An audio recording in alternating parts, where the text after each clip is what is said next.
Donc on va commencer la méditation par quelques minutes de méditation silencieuse, de focalisation sur le va-et-vient du souffle, après avoir pris une posture favorable à cet exercice,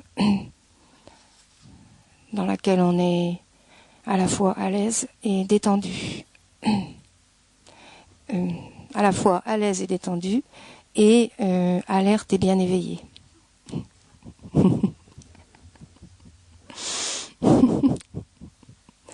Bon, ne pas confondre avec l'heure de la sieste.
Donc avant de passer aux prières, on essaye de faire naître dans notre esprit la pensée du refuge. Pourquoi on a besoin d'un refuge et pourquoi le refuge des trois joyaux est le refuge par excellence. Pourquoi c'est celui-là que nous choisissons plutôt qu'un autre, d'une part, et également la pensée de l'esprit d'éveil, cette détermination de vouloir avancer sur la voie jusqu'à l'obtention de l'éveil parfait, en se souvenant du fait que tous les êtres ont été nos mères et qu'ils sont dans la même situation que nous et que nous ne pouvons pas le supporter et que nous voulons leur venir en aide le plus vite possible, d'une manière parfaitement efficace et utile.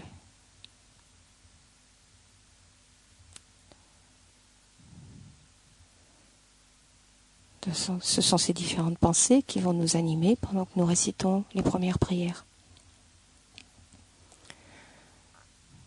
Je prends refuge auprès du Maître, je prends refuge auprès du Bouddha, je prends refuge auprès du Dharma, je prends refuge auprès du Sangha. Je prends refuge auprès du Maître, je prends refuge auprès du Bouddha, je prends refuge auprès du Dharma, je prends refuge auprès du Sangha. Je prends refuge auprès du Maître, je prends refuge auprès du Bouddha, je prends refuge auprès du Dharma, je prends refuge auprès du Sangha. Jusqu'à l'éveil, je prends refuge en le Bouddha, le Dharma et la communauté suprême, la Sangha. Jusqu'à l'éveil, je prends refuge en le Bouddha, le Dharma et la communauté suprême, la Sangha. Jusqu'à l'éveil, je prends refuge en le Bouddha, le Dharma et la communauté suprême, la Sangha. Grâce aux deux accumulations rassemblées par mes pratiques de la générosité et de cette méditation, puissais-je devenir un Bouddha afin d'être bénéfique à tous les êtres. Grâce aux deux accumulations rassemblées par mes pratiques de la générosité et de cette méditation, puissais-je devenir un Bouddha afin d'être bénéfique à tous les êtres. Grâce aux deux accumulations rassemblées par mes pratiques de la générosité et de cette méditation, puissais-je devenir un Bouddha afin d'être bénéfique à tous les êtres. Nous offrons maintenant la prière à cette branche. En essayant de penser aux différentes attitudes mentales qui correspondent à chacune des lignes que nous récitons, qui toutes sont un antidote particulier à une perturbation particulière. Avec respect, je me prosterne par le corps, la parole et l'esprit. Je présente des myriades de toutes sortes d'offrandes, réelles et imaginées. Je confesse toutes les actions négatives accumulées depuis des temps sans commencement, et je me réjouis des mérites de tous les êtres saints et ordinaires. Ô maîtres et Bouddhas, demeurez, je vous prie, jusqu'à la fin du samsara, et tournez la roue du dharma pour les êtres. Mes propres mérites et ceux de tous les autres, je les dédie à l'éveil suprême. Avant de présenter les requêtes particulières, nous offrons le mandala. Cette terre ointe d'encens, jonchée de fleurs, ornée du mont Méru, des 4 continents, du soleil et de la lune, je la visualise comme un champ de Bouddha et je l'offre, puissent tous les êtres jouir de cette terre pure. Je prends refuge et me prosterne devant le Maître et les 3 joyaux précieux. Veuillez, je vous prie, bénir mon esprit. Je vous fais la requête de pacifier immédiatement toutes les conceptions erronées, de la dévotion incorrecte envers le Maître, jusqu'à la vue dualiste, dans mon esprit et dans celui de tous les êtres mes mères. Je vous fais la requête de susciter dans mon esprit et celui de tous les êtres mes mères, toutes les réalisations correctes, de la dévotion au Maître jusqu'à l'éveil. Je vous fais la requête de pacifier tous les obstacles intérieurs et extérieurs qui entravent le développement de l'intégralité de la voie graduée vers l'éveil dans mon esprit et dans celui de tous les êtres mes mères. Je prends refuge, je me prosterne devant le Maître et les 3 joyaux précieux. Veuillez, je vous prie, bénir mon esprit. Je vous fais la requête de pacifier immédiatement toutes les conceptions erronées, de la dévotion incorrecte envers le maître jusqu'à la vue dualiste, dans mon esprit et dans celui de tous les êtres, mes mères. Je vous fais la requête de susciter dans mon esprit et celui de tous les êtres, mes mères, toutes les réalisations correctes, de la dévotion au maître jusqu'à l'éveil.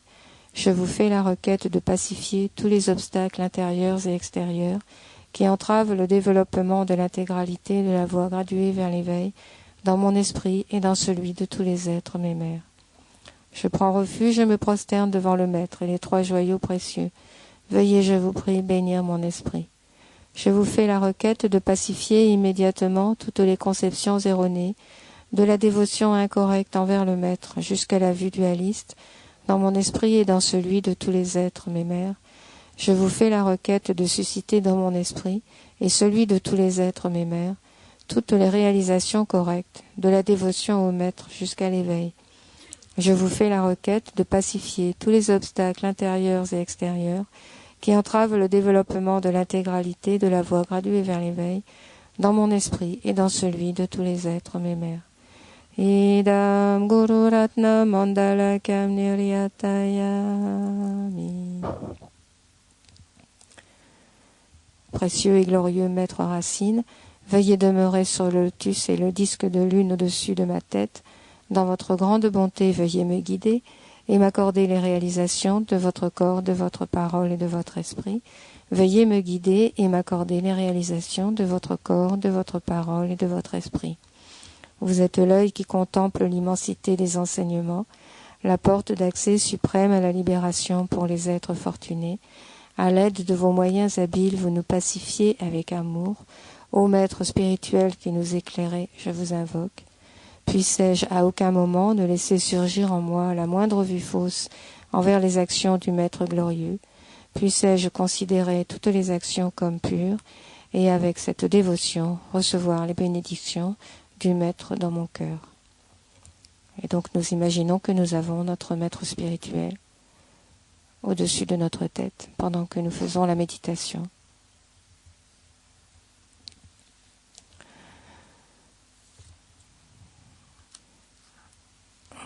Donc cette méditation, on va la faire porter sur une partie de ce qui a été enseigné par Geshe-la ce matin, c'est-à-dire le lien qu'il a fait entre la précieuse renaissance humaine. Qu'est-ce que ça veut dire exactement une précieuse renaissance humaine? Qu'est-ce que ça implique dans le contexte de la pratique des 6 perfections? Donc si vous avez pris des notes, vous pouvez les garder en face de vous.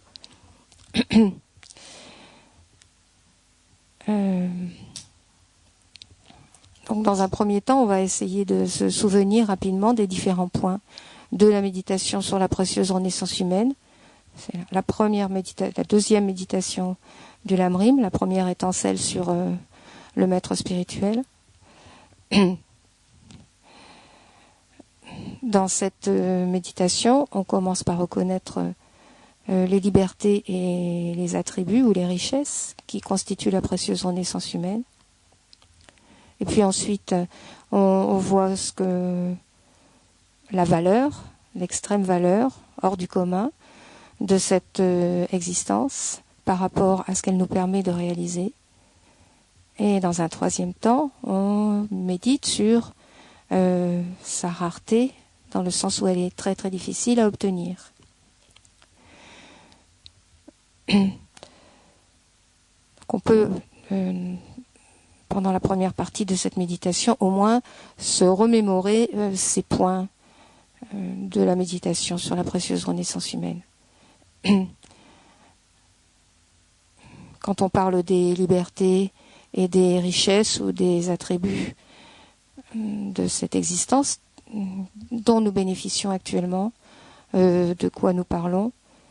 Donc rapidement, les libertés ou les loisirs sont le fait que nous ne sommes pas nés dans les différents états d'existence où il y a des souffrances extrêmes, dans les enfers en tant qu'animal, esprit avide, etc. ni dans des états d'existence où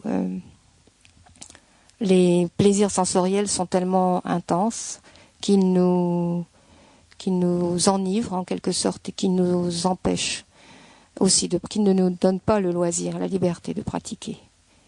Nous sommes comme enfermés dans les plaisirs ou comme enfermés dans les souffrances. Donc nous avons échappé à ces existences-là. Nous avons la liberté de ne pas être dans ce type de corps, dans ce type d'existence.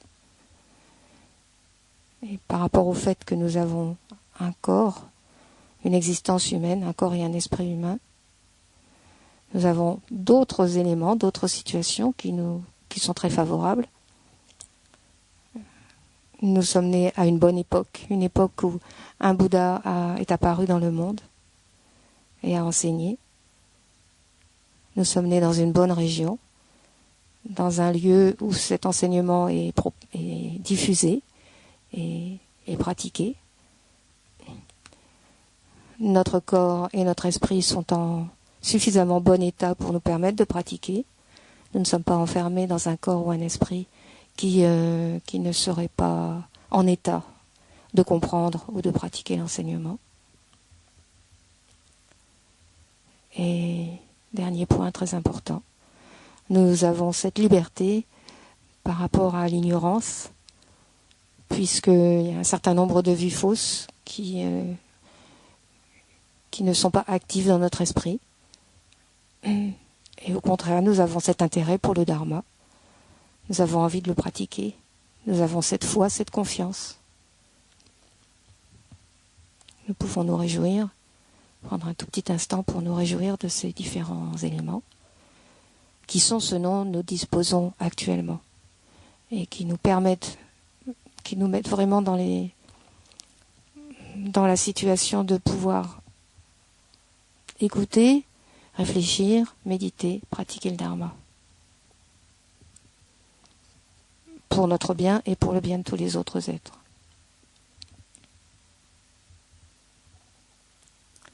Et puis il y a d'autres éléments encore, il y a ces 10 richesses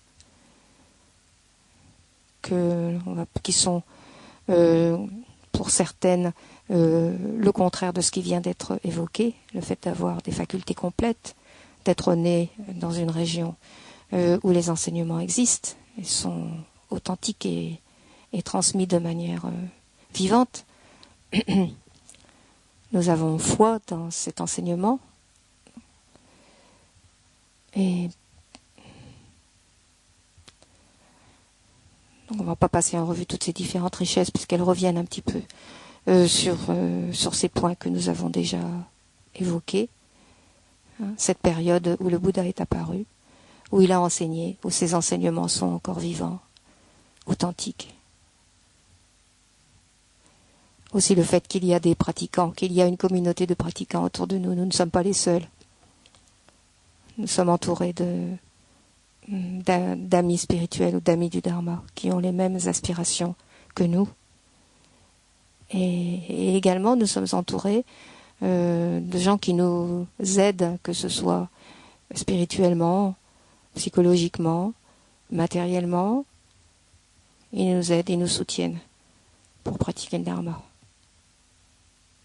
Donc tout ça, ce sont des richesses dont nous bénéficions, qui nous permettent de quoi faire, qui nous permettent de nous engager sur la voie des 3 types de pratiquants, qui nous permettent de nous assurer une autre précieuse renaissance humaine, qui nous permettent de nous libérer complètement du cycle, qui nous permettent même, si nous nous en donnons la peine, d'évoluer jusqu'à l'état de Bouddha pour le bien de tous les êtres. Si nous développons l'esprit d'éveil et les 6 perfections.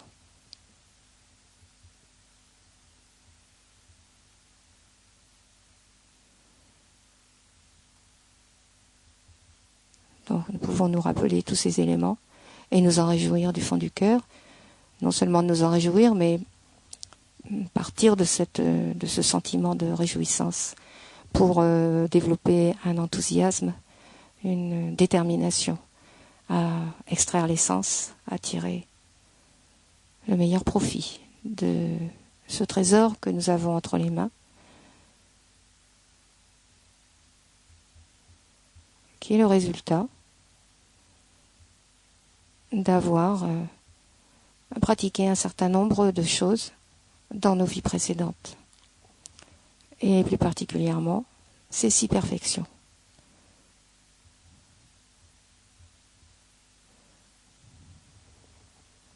Donc c'est ce que nous allons voir maintenant par rapport à ce que nous a expliqué Geshe-la ce matin.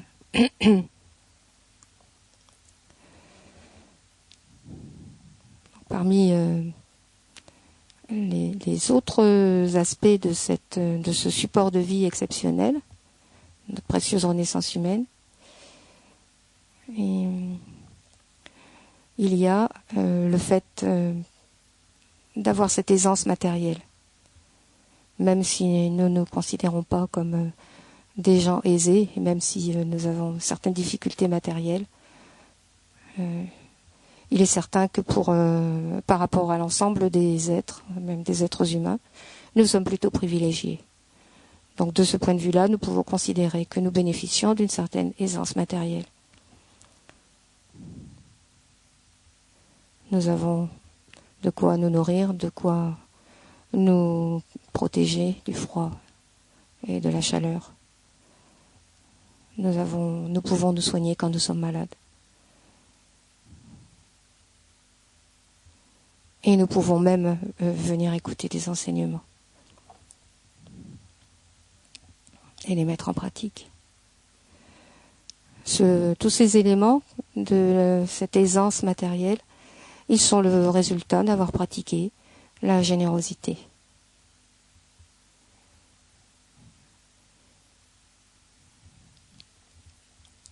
Ou même de l'avoir pratiqué sous sa forme de la perfection, c'est-à-dire avec l'esprit d'éveil actif dans notre esprit au moment où nous l'avons pratiqué, sous-tendu par l'esprit d'éveil.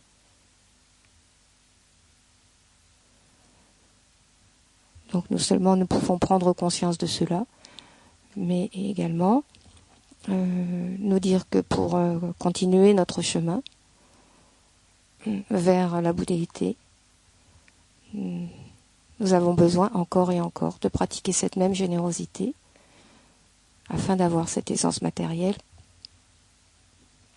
nécessaire à la pratique.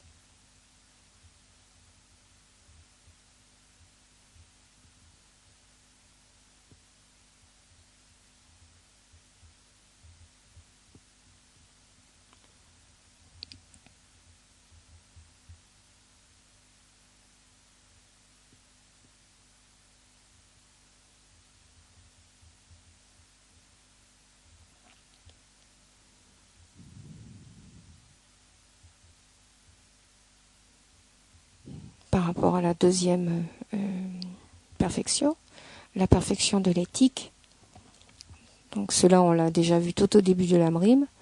La première cause pour obtenir une existence humaine, c'est le fait de pratiquer l'éthique, la moralité.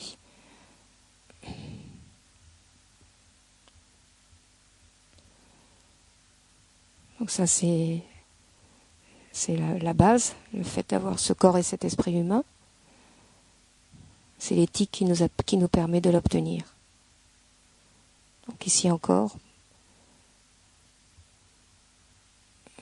dans la perspective de cette voie à poursuivre au cours de nos vies futures, la pratique de cette perfection de l'éthique est incontournable, indispensable. Ne pas nuire à autrui.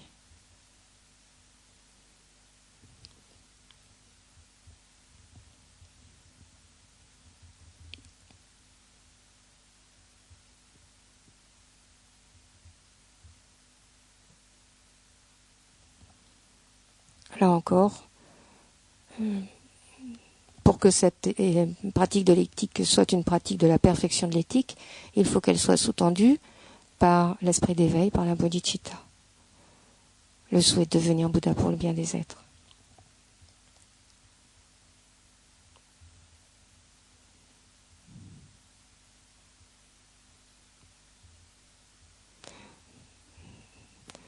Dans le contexte d'une existence humaine disponible et qualifiée, parfaitement compatible avec la pratique du Dharma, le fait d'être entouré de personnes avec lesquelles nous nous entendons bien, avec lesquelles nous sommes en harmonie, c'est important. Et ça, c'est le résultat de la pratique de la patience.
Quand nous nous engageons dans cette voie vers l'éveil, c'est une entreprise vraiment à long terme qui demande beaucoup de courage et de persévérance.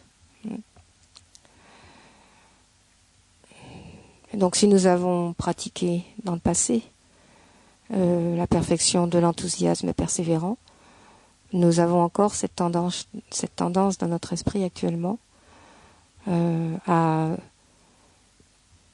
vouloir mener à bien les choses que nous avons entreprises, ou plus précisément à être attirés par ce qui est bénéfique, par ce qui est constructif, par ce qui est vertueux, à avoir de l'attrait pour la vertu, telle que c'est la définition de l'enthousiasme persévérant. Être attiré par ce qui est constructif, bénéfique. Donc si nous voulons continuer sur notre voie dans les meilleures conditions, cette perfection est aussi très importante à développer, celle de l'enthousiasme persévérant.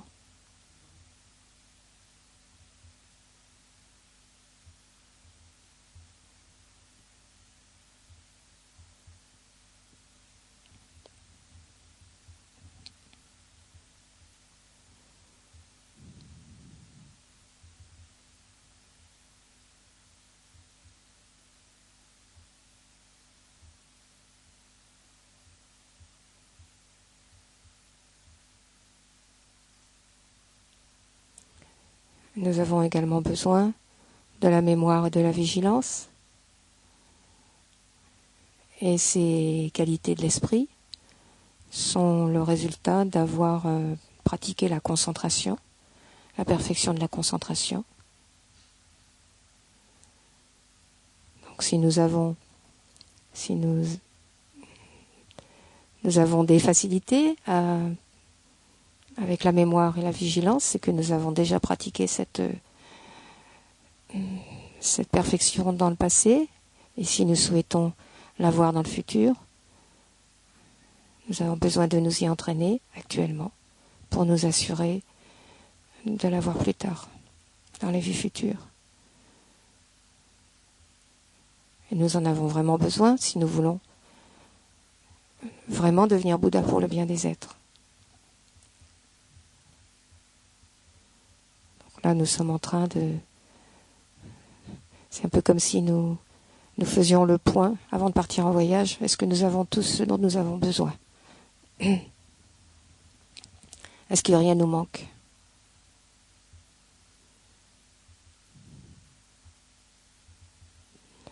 Et nous avons besoin aussi de cet esprit de discrimination qui sait faire la différence entre ce qui est à cultiver et ce qui est à rejeter.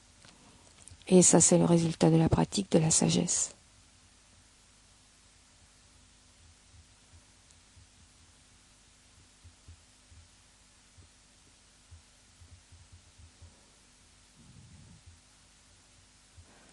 À plus ou moins tous ces différents éléments dans notre vie actuellement, nous les avons développés plus ou moins. Nous avons cette aisance matérielle, nous avons cet environnement favorable, nous avons bien évidemment ce corps et cet esprit humain. Nous avons ce désir de mener à bien nos entreprises vertueuses. Nous avons un minimum de mémoire, de vigilance et d'esprit de discrimination.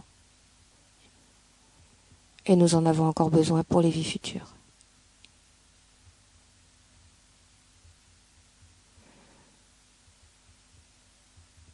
Car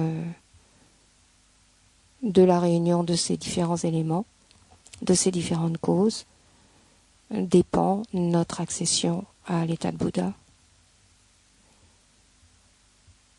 Il y a un lien de concordance, d'harmonie entre ces causes et l'accession à l'état de Bouddha.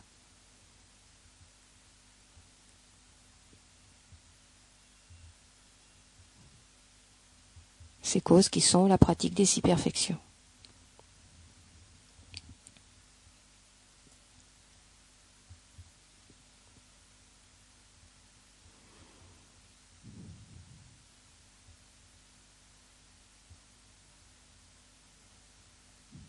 Pour terminer cette courte réflexion, nous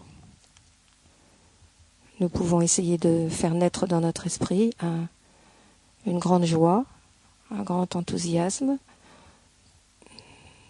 par rapport à l'étude de ces 6 perfections qui sont exactement ce dont nous avons besoin pour atteindre notre but, d'être bénéfique parfaitement à tous les êtres vivants. Et simplement rester sur ce ressenti pendant quelques instants.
Et nous terminons la méditation par la dédicace, bien sûr.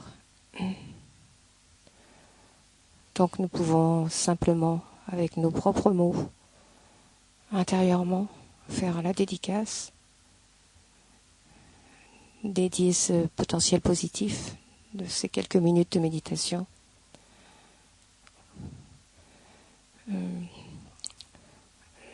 Dans le contexte de la pratique de la perfection de la générosité, ne rien garder pour nous, tout donner pour les autres, pour le bien des autres, le bien des êtres, sans exception, sans en exclure un seul, sans en abandonner un seul.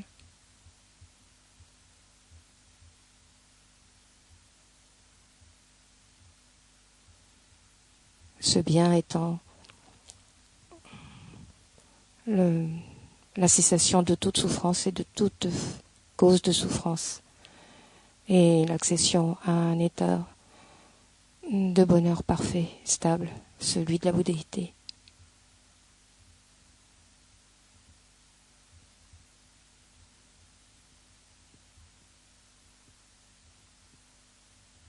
C'est à cela que nous souhaitons que serve le potentiel positif que nous avons accumulé ce soir, ce matin.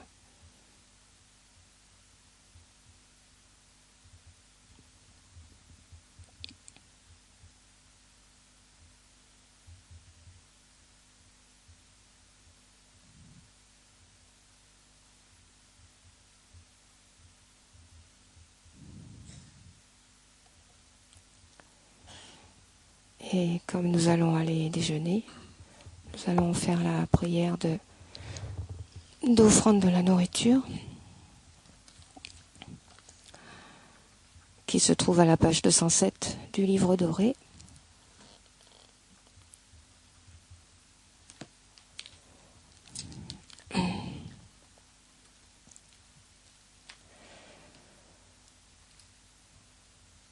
Donc nous imaginons que toute la nourriture qui est présentée dans la salle à manger est transformée en un vaste océan de nectar, de sagesse, félicité. Grâce à la récitation du mantra que nous récitons ensemble, Om, Om, Om, Om, Om, Om. Et donc ce vaste océan de nectar, nous allons l'offrir à un petit Bouddha que nous visualisons à notre centre-cœur.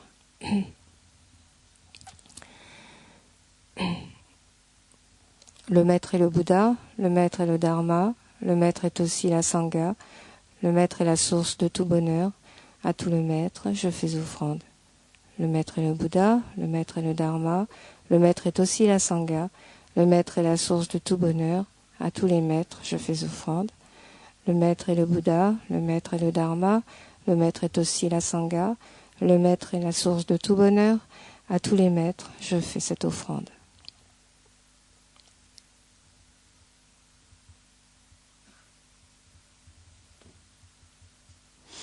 Bon appétit.